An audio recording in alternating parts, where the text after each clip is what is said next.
Majority of Callaway County. Jesse Slisz. Yes.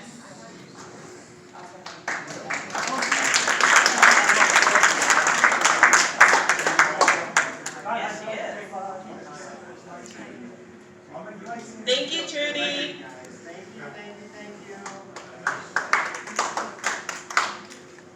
Thank you guys for staying.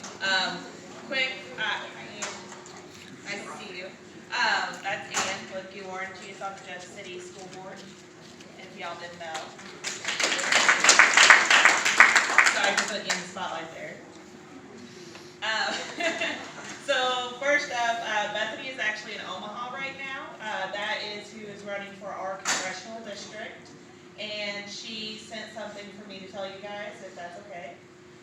She said, I'm sorry I couldn't join you today. Work sent me to Omaha for a few days to help some labs with their chemistry, but I am with you in spirit. I'm so proud of the work that Trudy and her team are doing. I am proud of Jesse Slish's canvassing and community outreach. Oh, thanks, Bethany. Last week was difficult for the Bethany Man team as they lost James Slover, Bethany's campaign manager and good friend. He served in Governor Holden's office and most recently worked as a strategist for new Secretary Pete Buttigieg. Thank you. Presidential campaign. He can never quite be replaced, but he would be very upset if we slowed down to be too much so close to such an important election. He would tell Bethany to get to work and advocate for Missouri's 3rd district, and that's exactly what she is doing. In the past 10 days, she's met with voters in Miller, Warren, Crawford, Washington, Boone, Callaway, Cole, and St. Charles counties, and she missed the mutton in Calwood. She got there and they were sold out already. Yeah, sold out of 3.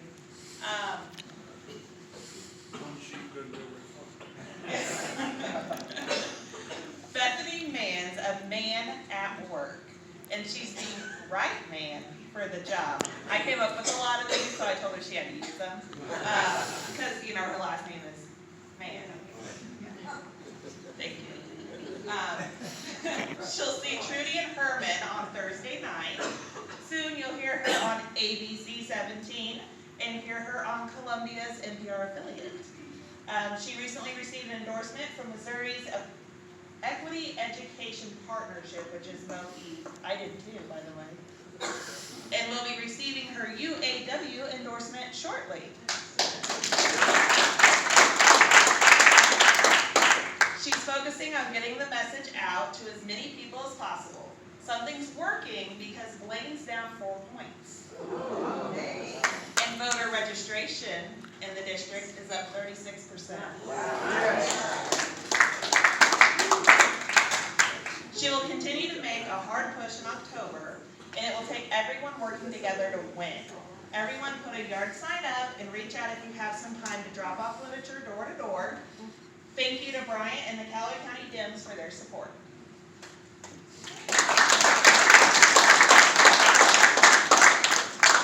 All right, Jesse, sorry, your time's up.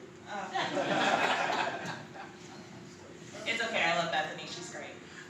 So anyways, hi, it's me, Jessica Slisz, running from Missouri House of Representatives, District 49. If you didn't know, that's me. So things have been interesting. I actually got COVID about 5 weeks ago, and come to find out I developed bronchitis from it, so I'm on another round of steroids and antibiotics, so I can't sleep. I'm hungry all the time, and a little grouchy. A lot. Thank you. But in this time, I've been at the Capitol all day Wednesday morning, and I was advocating for Callawayians. Some of the things I was talking about was rural health care. We have no hospital. We have no urgent care. When I had COVID, I stayed home. I took the Paxlovid, tried to get better on my own. Still wasn't better after about a week and a half. Went to the doctor's office, and they said, well, you need a chest x-ray, and we think you might have a blood clot. But guess what? We don't have anything to do here, so I had to go all the way to Columbia to the ER, sat in the ER waiting room for 6 hours before even getting triaged. Got back there, and I had a collapsed lung instead. But at least it wasn't a blood clot. you know. But all that took, oh gosh, we were in there probably 8.5 hours just to find out I had a collapsed lung. That shouldn't take that long. That time would have been way better spent at home in bed with some hot broth, a blanket, and a puppy dog. Because we don't have the facilities here. We're putting the strain on the hospitals in Columbia and Jeff City. So we have Boone Hospital, which at the time I thought, okay, I'll go to Boone Hospital because usually they're not as busy as the university is. Well, they don't currently have a CT machine that was working. So if it was a blood clot, they couldn't have done the scan to begin with. So that meant everybody who needed a CT had to go to NVU. Now think about everybody in mid-Missouri with an emergency. There were people coming in on stretchers from ambulances being put in the waiting room, even though they were picked up by an ambulance. They were still being put in the waiting room to wait to be seen. That's not cool. There was a lady came in, her foot was broken to the point I knew it was broken. Like we're talking bones, not where they're supposed to be, at all. She sat in a wheelchair in the waiting room with me for 4 hours. No pain medicine, no x-rays, nothing done. Just waiting. That's not okay. That's not okay. So we gotta fix it. And one of the ways to fix it is to get people elected who actually care about it. And who aren't just a mouthpiece saying, yeah, something needs to be done. Because guess what, I'm gonna be up there and I'm gonna make it happen. Like I said, I was up there at the Capitol all day, I think it was Wednesday morning. Walking the halls, tracking people down, saying, you're on the committee for healthcare, what are we doing? Where's this COVID money? Where's the oversight? Where are the people that actually care about rural Missourians and quality health care? Because I don't see it. I'm not seeing it. A lot of the answers I got, well, we know there's an issue everywhere, but I'm late for lunch, so I've got to talk to you later about that. If you leave a message with my secretary, I can try to get back to you. I've talked to your secretary. You said you were going to get back to me 3 months ago. So I show up at your front door. So as you all know, corrections. My husband is a correctional sergeant. He works at FRDC. I'm pro-law enforcement. We gotta help the people that are there to help us, is how I see it. As long as they're being helpful and they're being honest, we need to be helpful and we need to be honest. So my husband goes to work every day. He works 12 to 16-hour days, 5 days a week. He's on mandatory overtime. I barely have a husband right now because he's constantly at work. And when he is home, he eats, showers, goes to bed, wakes up, goes back to work. On the 2 days a week he's off, he's sleeping because he's exhausted, because that job is mentally exhausting and physically exhausting. They're at 28% staffing. If there were to be an incident, not only could they not protect the inmates, they couldn't protect themselves. There is no backup. So every day I send my husband to work with a can of pepper spray and say, have a great day, honey, come home safe. Make sure to protect those around you. Because he's not just there to protect the other officers, he's also there to protect the inmates. And that's what we're forgetting. Yeah, they may not have guns, but they have weapons that they make there in prison. And his life is just as important as everyone else's. So I go to the Board for Corrections, and they hear my boots, click, click, click, click, and I say, you know what? We're at 28% staffing at FRDC. The answer I got was, they told us it was better than that. They got a raise at the beginning of the year. You mean that like 30 cents an hour? Yeah, that covered taxes. So I ended up having to take and talk to Peter Meredith. I don't know if y'all know who he is. He's a representative currently working in the House. He is not on the Committee for Corrections, and he is not on the Committee for Healthcare, but he is advocating for mental health in the state capitol. He has been shining a light on the Fulton State Hospital and the fact that they're paying 3 times the amount to a contracted agency than just giving the local employees a raise. Now, how many of you think that money could be better off spent just giving the raise to the workers that are already here? Let's just pay them what we're paying an outside company. You want to talk about bringing jobs back? We have jobs. Let's pay. Let's pay our workers for the jobs that they're doing. Because they're here. It's almost like they don't care about us. And we need somebody in Jeff City that actually cares about us. That's willing to go down there and knock the doors and ask the questions. Because I guarantee you, when Crystal Quaid saw me coming down the office, she was like, "Oh, hey Jess, what do you need to do?" And I said, "I know Peter Meredith is here and I need to talk to him." Peter actually looked at me and he goes, "I have no clue. And you know what, I'm going to do something about this. Do you know who the head of the Department of Corrections is?" And Preside. I got a phone call. So yeah, while I'm not elected right now, I'm down there working. I am down there advocating for the people here in this room, and even the ones that aren't in this room. Even the ones that say they're a hardcore Republican, and they're not going to vote for me. Guess what? I'm still here for them. So this is where I'm going to go to you. That's what I've done this week. What do you need me to do for you next week? Speak up. Yes. I have a question. Trudy mentioned something that had to do with the prison system and education.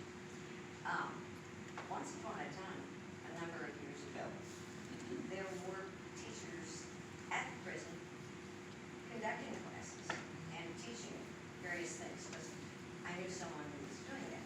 Do you know, is there an education program?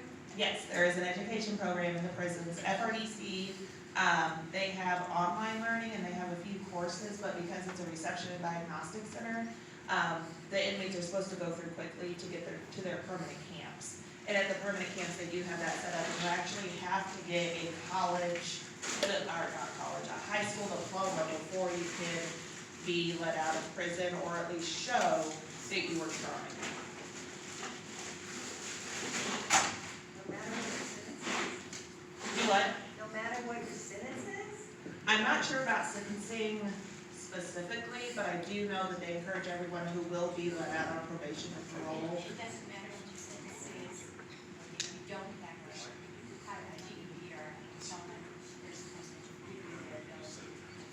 Okay, so what she said is no matter what the sentence is, they're supposed to give you the ability to get the GED. An opportunity? Yeah. Opportunity. I mean, they try to give you the ability to by teaching you, but, Is that in Fulton you're talking about? Or- Fulton is a reception and diagnostic center. Right, but are you talking about the education? They have some there, but they don't have, I'm sorry, I used to work there. They don't have as much there because, like she said, they are just supposed to be there for a little while and move to a permanent place. And it really would be wasted to do very much of it there. Well, I'm Because asking about the permanent. Okay, so that's like J-Trip, Boonville, Potosi, places like that. And yes, at those places, they do have all those facilities. Any more questions?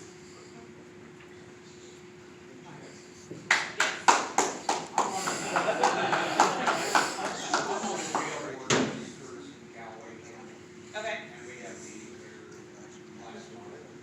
And, we talked to the jailer, and, he was talking about some of the inmates need plenty of bed. I said, 6 months. Yes. And we just cut taxes.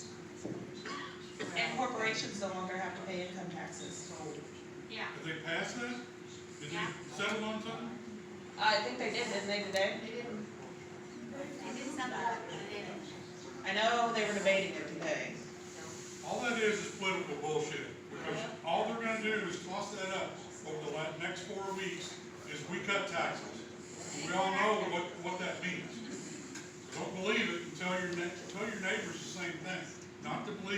crap that's going on in jail. Okay, so what's your question?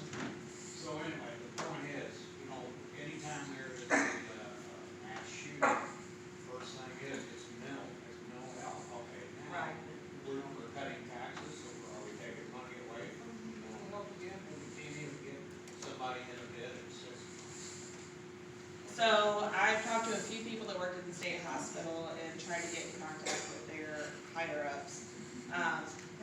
There is a waiting period for a bed to get into the state hospital, even though it's a brand new building as of 5 years ago now. Something like that. He wasn't that, he helped paint it, that's why I asked. Yeah, so even those that need mental health, they're actually downgraded 4 years, there we go. They're actually downgraded on their mental health score and sent back to the prison, where they don't have the appropriate training to deal with someone in a mental health crisis. That in itself is not okay, because that puts more people in danger. Like I said, they're overpopulated and understaffed, so they don't even have the staffing to help that person. And we can't find a bed for them in the state hospital. Remember, I think there's only one state hospital in their entire Missouri, right? There used to be 4,000. Arlington, and there were several. I know a lot of them got closed down. Several years ago, it's hard for me to remember how long, I was working at Commonwealth Services when they cut mental health wages. People that could not possibly actually keep family members at home due to the mental health issues, we're gonna have to do just that. There is no such thing as insurance to pay for mental health. And it was a traumatic, I mean, we had people calling us crying because they had family members. And these people are still falling through the cracks. A lot of your criminals are people that need mental health care. There is nothing out there for them. Our daughter works for probation parole. There is nothing they can do with people like that because they're not qualified. So they have to try to supervise them, keep them within the laws and within the limits of what they're supposed to do. It's a real catch-22, but if this country as a whole doesn't start some kind of a program to provide mental health care, we're gonna have more serious problems than we've ever thought about. Because if you put them in prison, it doesn't matter when you let them out. If you haven't given them the proper care, they aren't gonna change no matter what happens. Amen. They get really good at convincing you they will, but they haven't. Sorry. No, go for it. Anybody else? Another mental patient will get in the White House. We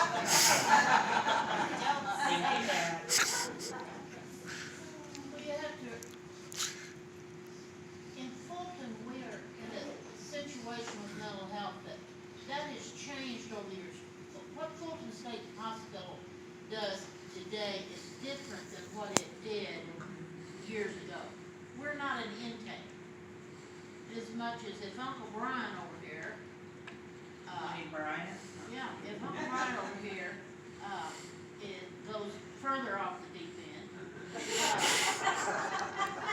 And Kathy goes down to the courthouse and says, Judge, he's just off his rocker and he's a danger to himself and others. Years ago, the judge signed a 96-hour and the sheriff's office took him out here to Fulton State Hospital. That doesn't happen. We're not intake anymore. So he has to go to Columbia. They screen him and determine whether he needs to be kept for the 96 hours or not. After 96 hours, then there is a hearing for 21 days to see if he can be kept for 21 days. So the judge has to decide that. And then it goes over to a 90-day and then it goes to a 1 year. We don't do geriatrics and that kind of intake at Fulton State Hospital anymore. So that perception we have that we're gonna take Brian out here and put him in State Hospital, that's not what happens. So it's a lot